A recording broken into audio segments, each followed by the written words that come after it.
Post-holiday lulls, stretched finances, and unattainable New Year's resolutions. If you're feeling down a little bit, you're not alone, as today is known as Blue Monday. This falls every year on the third Monday in January. So what does this mean for you?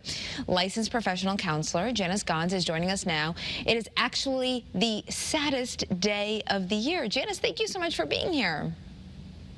Thank you for having me. Of course. So how did they determine this is the saddest day of the year? I don't even like talking about it. It kind of makes you sad, right?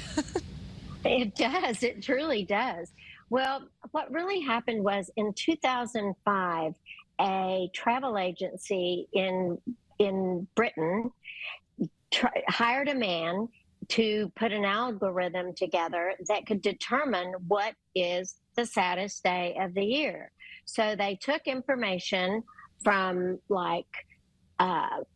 attitudes, how you're exercising, all of these different things, Christmas, spending, not enough sleep, too much alcohol, too much food, maybe too much family, and put it all together and came up with a quotient that said on this day, because of having Thanksgiving and Christmas and then New Year's, this is the saddest day of the year. So really and truly, there's no scientific proof that this is the saddest day of the year. And what happened was merchants and airline companies and travel agencies took this and went to town on it, saying that they had the answer to Blue Monday. So it really was just a marketing. But it also, brings the awareness of seasonal affective disorder.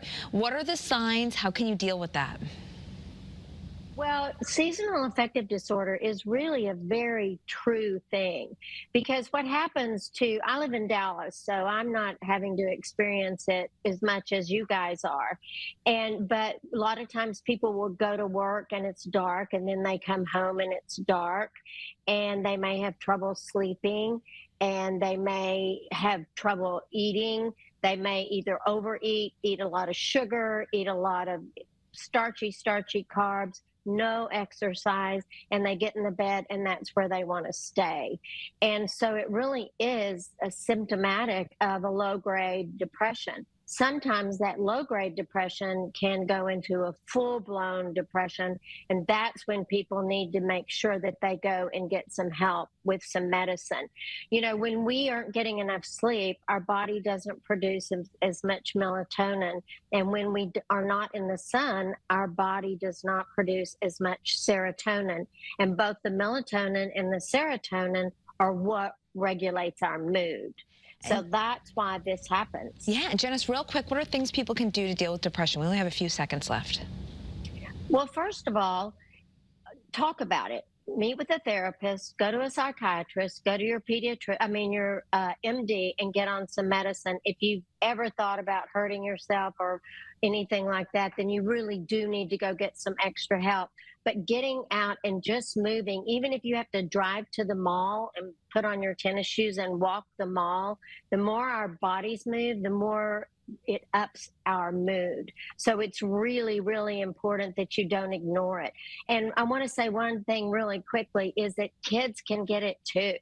And so you'll see more irritability with children. And if that's the case, then you might want to take them to the doctor, and they may check their diets or their blood or whatever. But it is a real thing for children as well sometimes. All right, Janice, thank you so much. Some great advice. And we will have to get back together on the happiest day of the year, me and you. All right?